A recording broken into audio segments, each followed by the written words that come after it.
At the end of your life, what will be your legacy? What will you leave behind for future generations? For the world, join the World Messenger, Izabela Lundberg, each week as she brings you a new distinguished guest from the business, sports, or entertainment world to share their success, their struggles, and their lessons. They will share their insights into current hot topics that affect everyone. Izabela facilitates an intimate, vulnerable environment to find the true value of humanity and real leadership. Are you ready for your legacy? The legacy that matters? Hello, my beautiful friends. It's Izabela Lundberg here, the World Messenger, and I am welcoming you for another epic episode of Legacy Leader Show. I have a very special guest today joining me from Austin, Texas. He is human connection catalyst. My God, can we just learn on that alone? He's also doing executive search. He's a consultant. He's involved in a trade. He's also experienced keynote speaker and actually MC. And I know him as a great podcast host with great shows. He's also TEDx speaker and so much more. So without further ado, let me welcome Thom Singer, human connection catalyst. Hi, Izabela. Thank you for having me today. Absolutely. Thank you. I know we just dove into 2021 and things kind of already getting so busy, aren't they? Yeah, it's been, last year obviously was just, this crazy year, but even just starting this year, we're a week or two in and I already feel that I'm behind. So there's a lot to accomplish this year to redo, to restart, to reboot, to refurbish. Yes, and also I'm sure many things to let go. And I also feel almost like a zealous energy. I'm just super excited and I'm just cannot really wait what this year is going to unfold, because even despite of obstacles we had last year, I'm sure you feel like when you sum it up, very accomplished. Do you mind just sharing some of the highlights from 2020 and things you learned that really helped you to pivot in 2021? So previous to the pandemic, I made most of my income as what I would call a traditional model of a keynote speaker. So I would travel to an association or a company event. I would give the speech, or I would serve as the master of ceremonies, or actually my favorite thing to do was to be the opening keynote speaker and then stay the whole 3 days as the master of ceremonies, but some form of that. And then they would give me a check and I would go home. And many people told me for years, you really should diversify. What if something happened and you couldn't travel? Nobody ever said, what if there was a global pandemic and all live events stopped? So I call March 13th the day my business died. And it was a really hard couple of weeks in March to watch what was going to be my most successful year in 12 years as a professional speaker, just to watch one event after another either cancel or postpone. And it was a rough go for a while, but I had to be scrappy.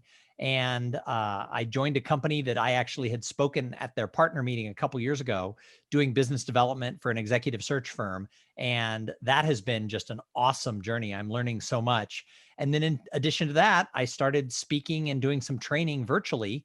And I started my career teaching lawyers how to do business development. So I went back to my roots and started coaching lawyers on how to do sales. And when you stitch it all together, the year turned out fine. It was a growth year, if you'll call it that. Sure. I'm sure I'm quite a bit of transformation, but I just wanted to listeners and people that are watching really understand how important it is. We keep hearing this pivot, but it's like how this applies and allow yourself to fluidly transform and adjust, because a lot of people did not play the game, did not adjust, resist the change, and they feel a little bit stuck. Wouldn't you say that? Yeah, I think there were a lot of people who got stuck. For me, the biggest lesson I learned was that I am not my job description. I am not what it says on my business card. So for many years, people would say, "Oh, who are you?" And I'd say, "Oh, I'm a professional keynote speaker." And I had some pride in that. It's a career I dreamed of for a decade before getting into, and then had a successful run for almost 12 years. So I was proud of that, but it also sort of became part of my identity. And what I realized, I'm not what I do for a living. And so that was a big, for me, once I let go of that and said, okay, I can do other things. I can take a job with this company. I can start doing coaching. I can do these smaller things and stitch them together and still pay the mortgage. It was very freeing to not have a label on me. That is actually very beautiful because a lot of people have just that like pigeonhole themselves or others do that for them, and they don't feel like they can translate those skill sets. And one of the skill sets obviously that you have that are phenomenal, it's your communication and communication style. And communication is so important in so many layers within business. So that is amazing. But I also wanted to, if you don't mind, before we dive into Catalyst and how you connect became human connection catalyst, do you mind sharing some of the experiences and some of the epic events you attended and you were emceeing, and some conferences in the past that really not only were major breakthrough for audience, but also were pivotal for you as well and your growth? Sure. I mean, I've had a very eclectic career as a speaker. So I've done everything from doing like a speech to a group of lawyers in a law firm with maybe 15 people. I think the largest audience I've ever spoken to was over 6,000, and everything in between. And people always ask me, do you like the small ones better or the large stages better? And the truth was, I liked both. And so I loved being able to do these different things. But my topic was through most of my career was about how do we connect? How do we connect in a gadget crazy world? I became a full-time speaker about the time the iPhone came out.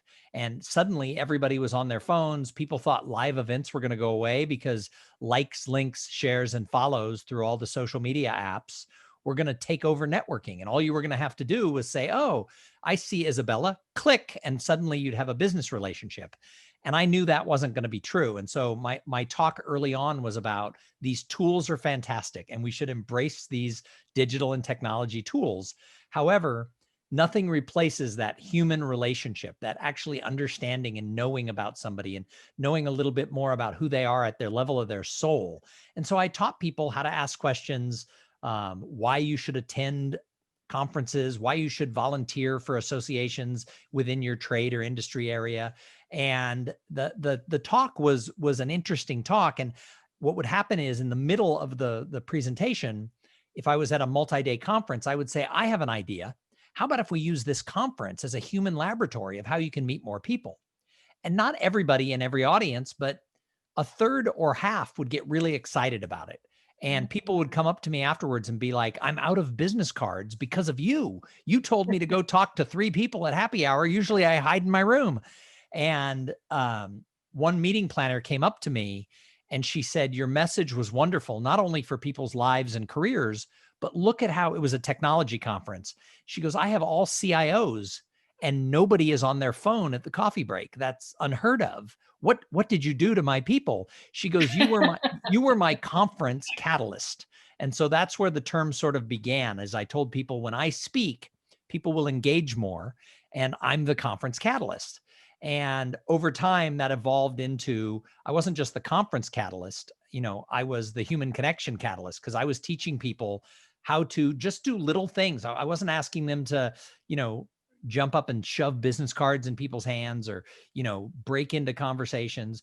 I just gave them little tips on how they could start a conversation if they were a little more introverted or that wasn't their area of comfort. And it worked. People liked it. And so what happened was, as after the years, people would say, we'd like to have you back next year, but I can't have the same speaker. And so I turned the conference catalyst into being a master of ceremonies program so that they could have me year after year. And so one of my favorite things was I probably had 8 or 9 associations who I didn't just MC once, but in many cases 2, 3, and 4 times. And that made me feel good. It made me feel like I did a good job, because you wouldn't invite somebody back if they sucked. Absolutely. Wow, you share quite a bit here. I think that is fantastic, actually, because uh, practicing what you preach, because a lot of people will give people advice, but they don't do it themselves. And you obviously involve that. You saw what is working. And right now, we actually all figured out how important these connections are. And sadly, we have to work and connect virtually. So I'm just curious now to pivot that, learning about human dynamics, human behavior, right? And then human connection in a healthy way that it's meaningful, that we can build upon, right? And now with virtualization and more than ever utilization of technology, what would you say is different, and how would you recommend for people to really obtain human connection and to be human connection catalyst? So I rewrote my keynote, I rewrote my talk, and I called it Social Tightening While Social Distancing. And that's what I've been doing for companies since about April, and for associations, is having this conversation about what are the things you can do while you're working from home, while you're physically or socially distanced, that can help keep relationships alive, and in some cases cultivate new relationships if you're meeting new people. And it's not rocket science. The first thing is that you have to take ownership of it. If you're not reaching out to people, it's really easy we've been at this 10 or 11, coming up on 11 months of being separated. It's really easy to drift apart. And there's some truth to the old cliche that out of sight is out of mind. So what I tell companies and teams when I'm trying to get them, the manager, to have me come talk to his or her team, is I say, what if your competitors, whoever they are, what if your competitors are doing a better job during this pandemic of reaching out and either keeping or cultivating new relationships with prospects, with clients, with vendors, with referral sources, et cetera? What if they're doing a better job than you? Who's going to win on the other side? And then I remind them, remember this, your competitor's prospect is your client.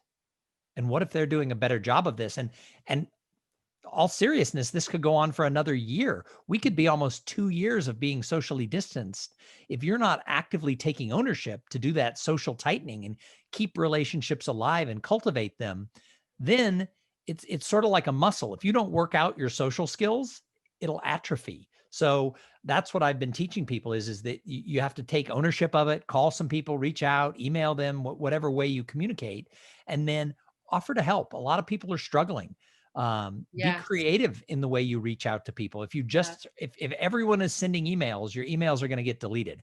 I'll tell you a secret. I get more emails now by almost 100% than I did last February, which means we're being Wow. inundated with people trying to connect by email. So you're not going to stand out if you're sending emails.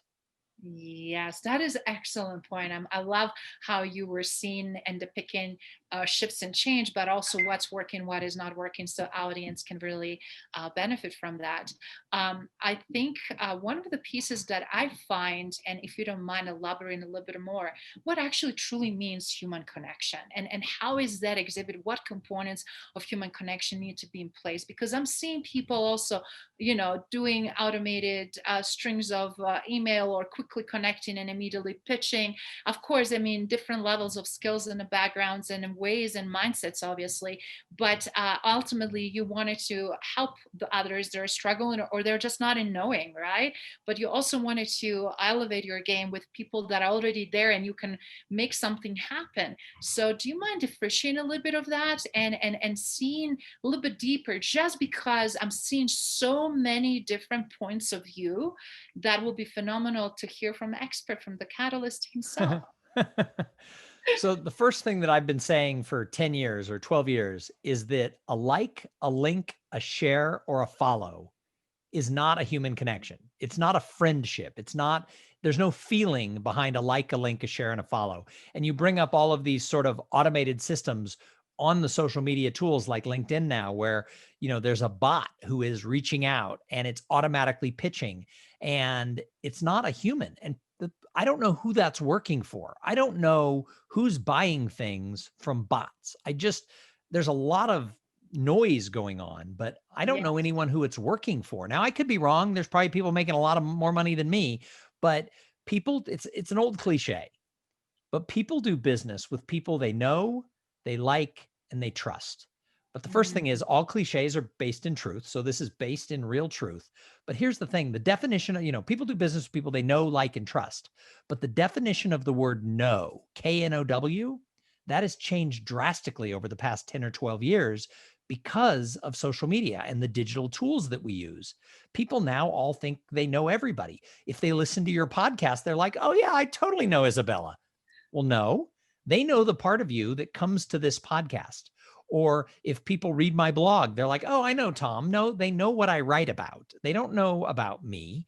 And so, people think, oh, I know them because I've heard of them. So the definition of the word know for many people is now I know of them. So I press people.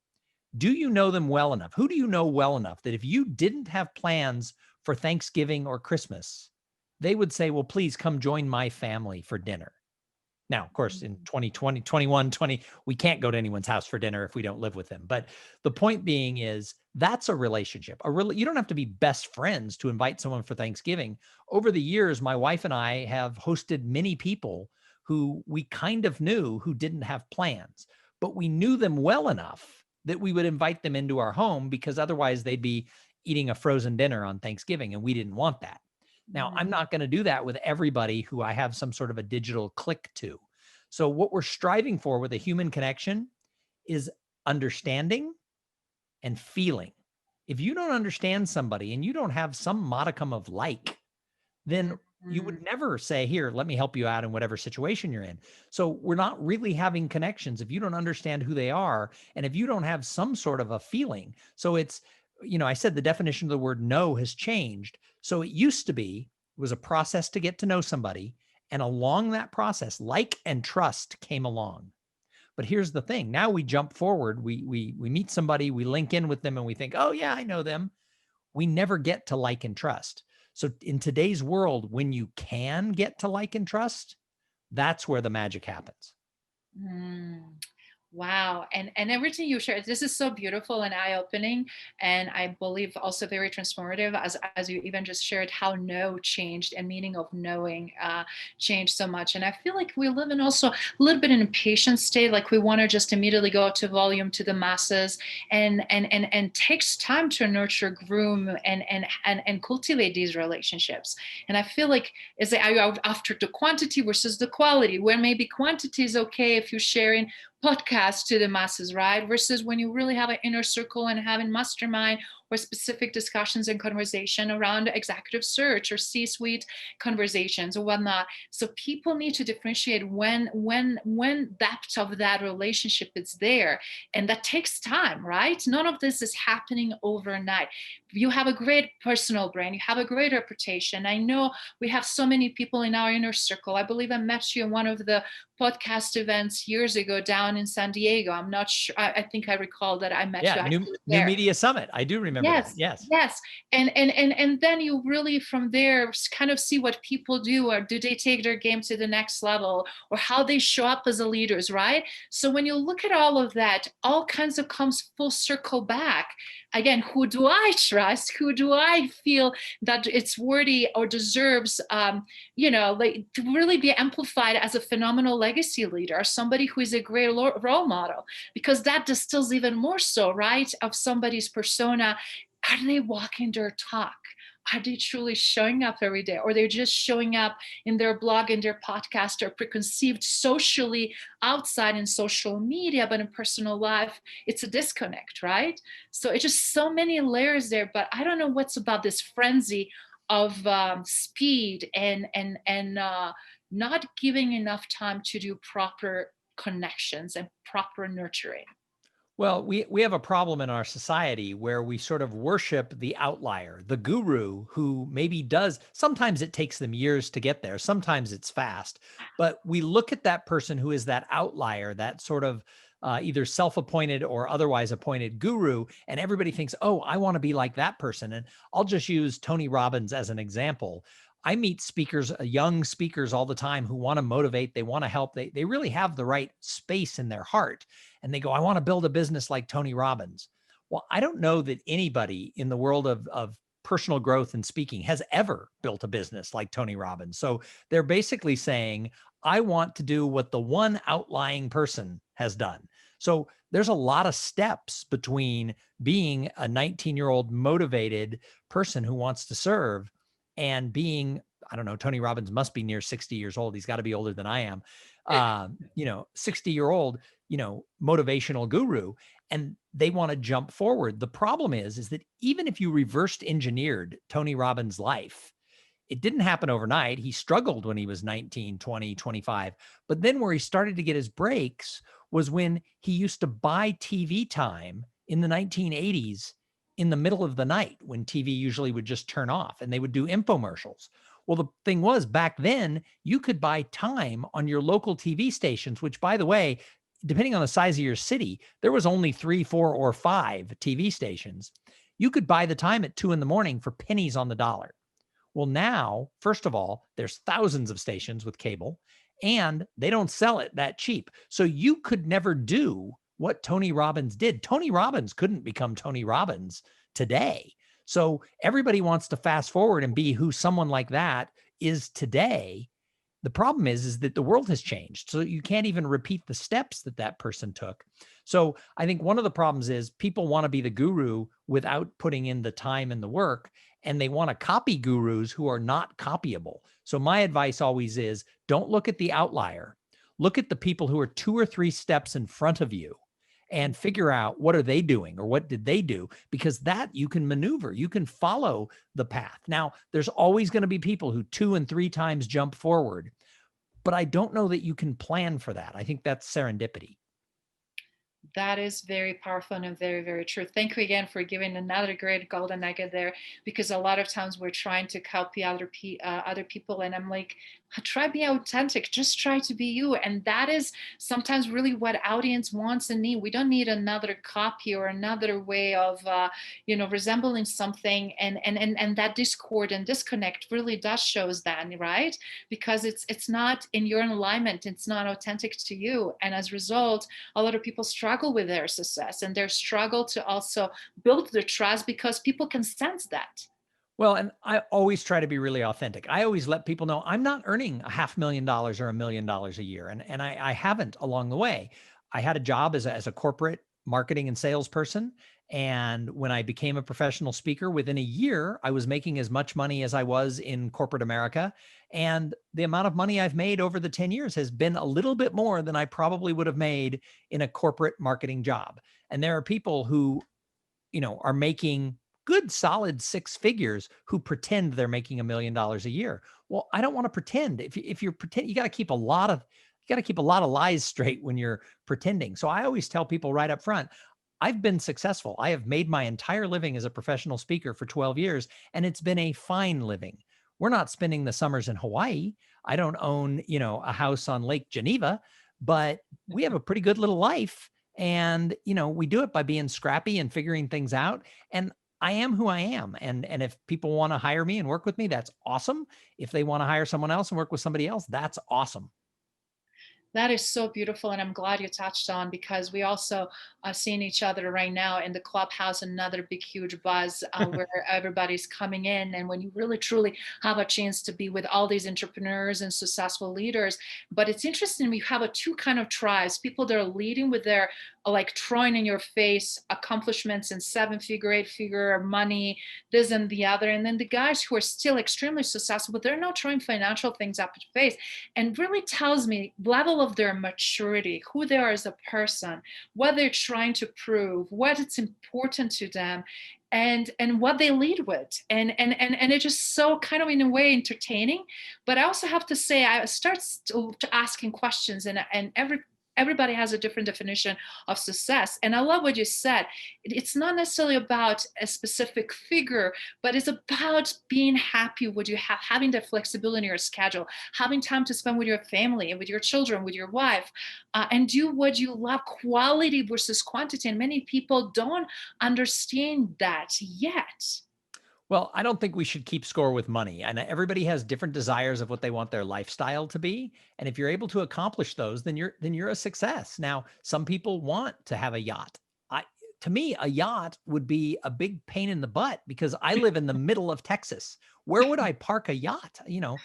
I know someone who owns a yacht in the Virgin Islands that he is lucky to get there once a year. I'm like, that's a lot of money to spend on a boat that you never visit. So it's not on my desire list. Would I like to climb the financial ladder a little more? Sure. I'm only 54 years old. I figure I've got another 15 super active years of doing this type of work. And, I'm aggressive and I'm scrappy, and I'll recover from what I call 2020 financially. That was kind of a hard year. But you know what? I'm not, again, I don't think we need to keep score by who has the biggest toys. I think we really need to keep score is, are you rich in people? If you're rich in people, you're going to be there. I mean, when my business evaporated, I had 2 or 3 people who reached out and told me, by the way, you will not lose your house. which basically I wasn't going to anyway. I had enough money in savings to cover the year, and I had an emergency fund, but I had friends who they didn't know that, and they were wealthy, and they said, look, if you're in trouble, I will help you.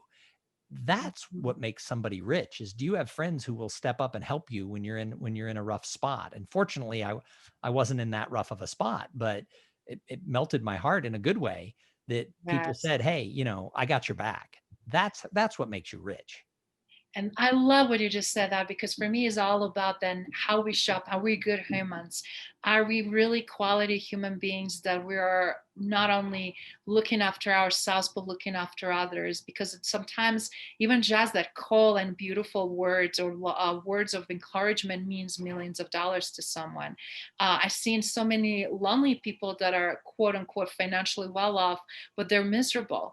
We're seeing all kinds of different things, and I love that you also pointed out the different levers and different points of measuring and focus should be. And for me, it's always been through the lens of leadership, honestly, because to me, if you're a great, phenomenal leader, you're a great human, because you cannot be a great leader if you're a shitty human. It just doesn't work that way. And I know that a lot of times it's like, it comes out, seeps, bleeds through, we see it. And however people try to hide, sooner or later show up, because how do you treat people that cannot do anything for you? How you also show up to volunteer or give back. And I love your mindset, because you're always looking avenues and ways to give back. So I just want to say kudos for doing that, Thom. And I always try to say yes. Today there was a conversation. I was in a room on Clubhouse, and someone's like, I've been asked to be on a ton of podcasts. So I thought that meant like hundreds. And she's like, I just don't have the time. And I go, well, how many? And she goes, like once a week. And I'm like, well, you don't have a half hour once a week, And she goes, well, but these people, they aren't as accomplished as I am. And I said, I say yes if I have the time. Now, I used to travel 100 to 120 nights a year. That made it harder for me to say yes to helping other people out or to being a guest on their show. But I'm home now, and it's like, I can do that. And my kids are grown, so I don't have to stop working at 5. I could do a recording at 5 p.m. So I try to be flexible. And if I can help somebody, and, I host a couple of podcasts, and I know it's hard to get good guests. If somebody wants me on, I try to say yes whenever I can. And this woman she goes, I was taught to look for reasons to say no. And I said, if you look for reasons to say no, you're going to miss opportunities. Mm. That is very good point. And one point, what I'm also seeing people is like, who is upping up, who has a more followers in which social media, who is better connected, which rank they belong, which kind of prestigious club. And all of a sudden, really starts shifting, and it's naturally separating people. Are we here for, again, for service, for serving, for supporting and helping? Are we here living artificial world? And in that world is very miserable and empty, actually. It's not satisfying, because they're always looking for something else.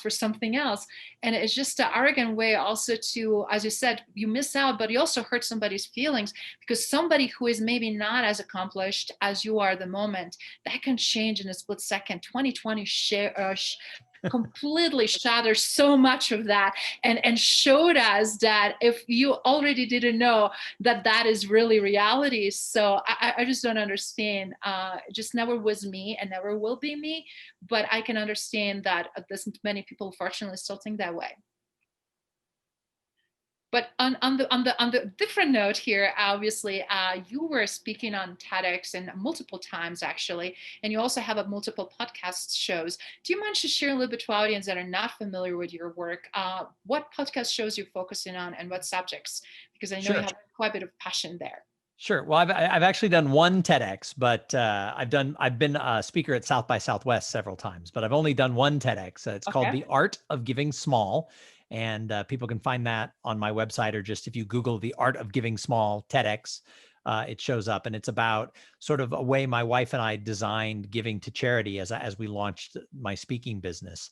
Our youngest daughter was born with a condition where she had to have some very massive surgery as an infant, and she's fine now. She's a freshman at an Ivy League college, and she's really cool, and she's super smart. But her life didn't start off that way. She had some serious issues she had to overcome. And so we figured out a way to give back. And so that's what that TEDx talk was about. But then I host 4 shows right now. I've had a show. I've had a show for 6.5 years called Making Waves at Sea Level. It used to be called Cool Things Entrepreneurs Do. I changed the brand of the show when I went to work for Stanton Chase, the executive search firm, so that I could focus on that C-level person, because that would put some alignment into the different areas of my life. But I've hosted that, done, like I said, over 625 interviews. And then during the pandemic, I launched a video show called the Webinar Talk Show, where myself and another speaker showcased our abilities and our experience in interviewing people, because we think that so many webinars and so many conferences are boring with long speeches. And sometimes it would be better to have a short speech and then have a really skilled interviewer sit down with that expert and really get the information out of them in an engaging, interactive manner. So we created the Webinar Talk Show as a way to showcase our skills. And now she and I get hired together and separately to host virtual conferences.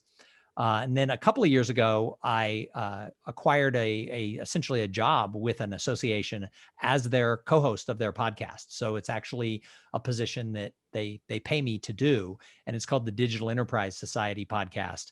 And then this month in January, we're launching Speakernomics, which is about the business and money-making side of the speaking industry. And I'm launching that along with the National Speakers Association. That's going to become their new podcast in January. Oh, that is fantastic. So even speaker associations recognizing, this is lasting longer than we want. I'm sure they're severely affected financially. And Yes. what do we do to pivot? What do we do to survive? And then how do we utilize this new normal that might actually continue? Because I keep hearing, even when pandemic over, a lot of corporations, specifically around Fortune 500 with their teams around the world, will do more maybe virtual events or specifically scaled events if they're in the person due to just other issues that we're going to be experiencing economically and everything with trade, with recovery and post recovery of this huge ebb and flow of changes, right?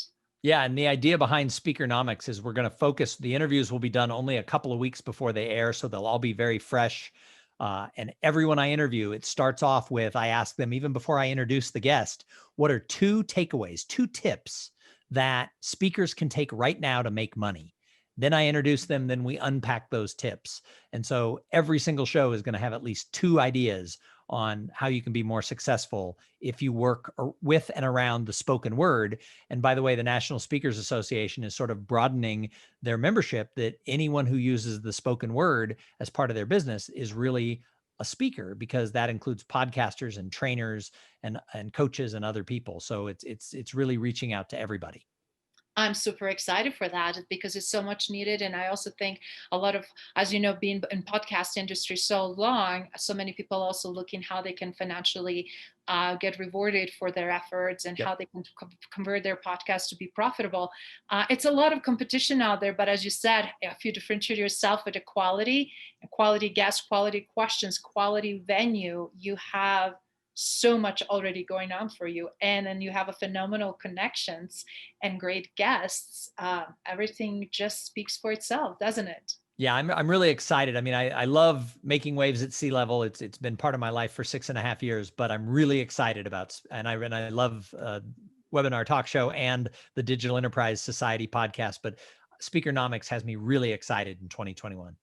And as we're seeing on your wall, that is the types of your podcast there. Yes. Yeah. In fact, I'm having the Speakernomics logo printed tomorrow, so that'll be on my wall. New addition.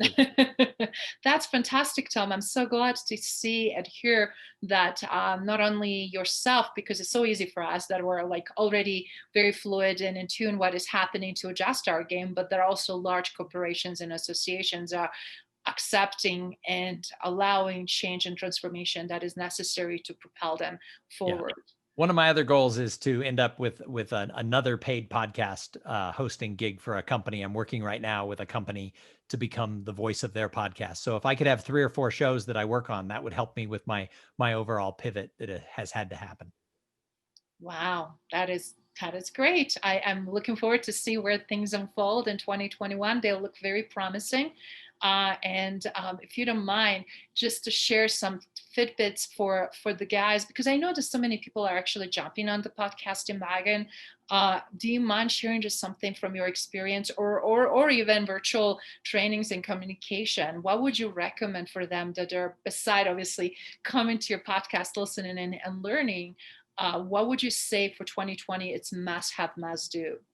So my tip to everybody, whether it's someone who's doing a virtual presentation or someone who is starting a podcast, if there's going to be human connection, human engagement, human conversation going on, if you're going to be doing an interview show, or if you're going to be sitting down to do a fireside chat of some kind, remember this, and that is conversations don't have scripts. So often I listen to podcasts and they ask every single guest, whether it's the president of the United States or someone who works in the sanitation department, they ask them the same questions. So conversations don't work that way. If you met someone in a bar and they were a corporate attorney, you would ask them different questions than if you met someone in a bar and they were a Broadway actress. So conversations don't have scripts. So while you might want to have a guiding way, you want to be open to letting the conversation go where it goes.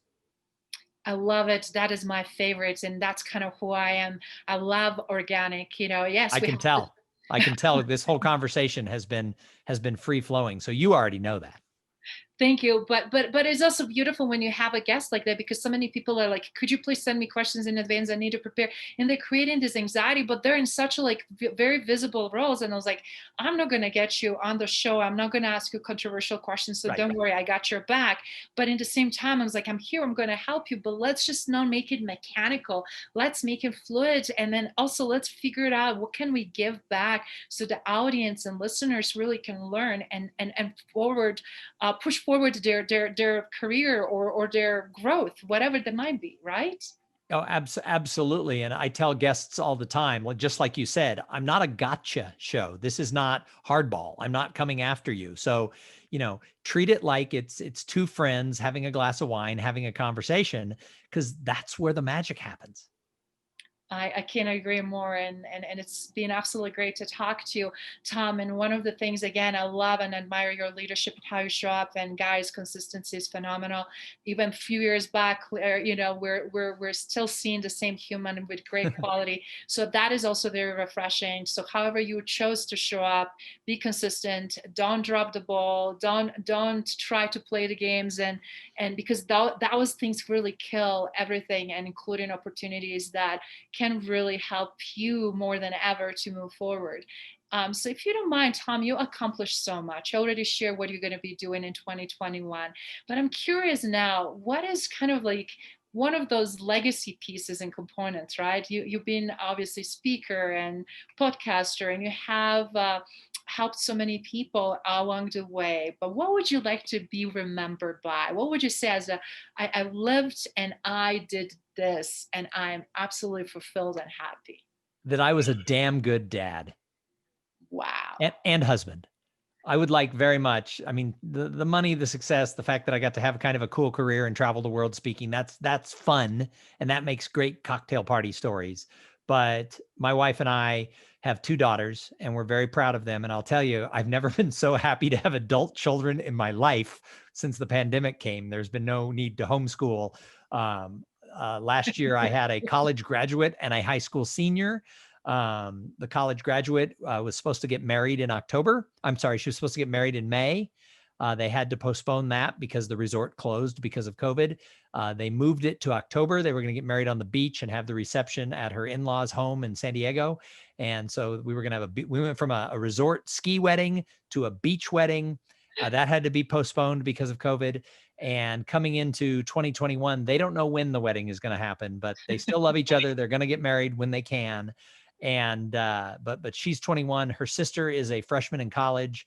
And I think the only thing that I think my wife and I would say is the legacy is that we have 2 really smart, highly accomplished, highly spirited daughters. That is beautiful. That is well done. And one math genius, soon to be son-in-law. Wow, that is fantastic. Well done, Dad.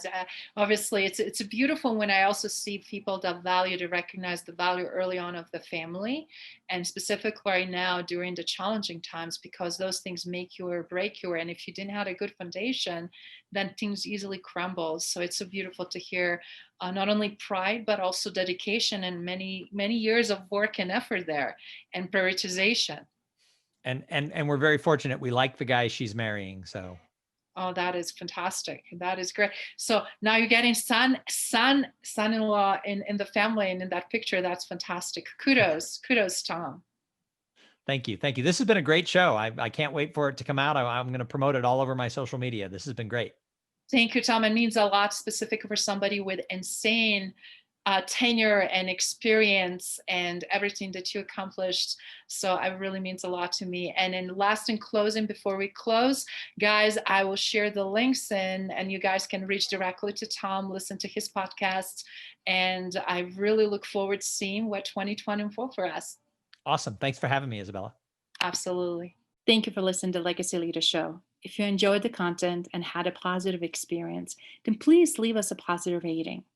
In addition, leave us a positive review whenever you are listening on whatever platform there might be. Make sure your friends and family also know about the benefit and value that we provide and what we have to offer. Cheers.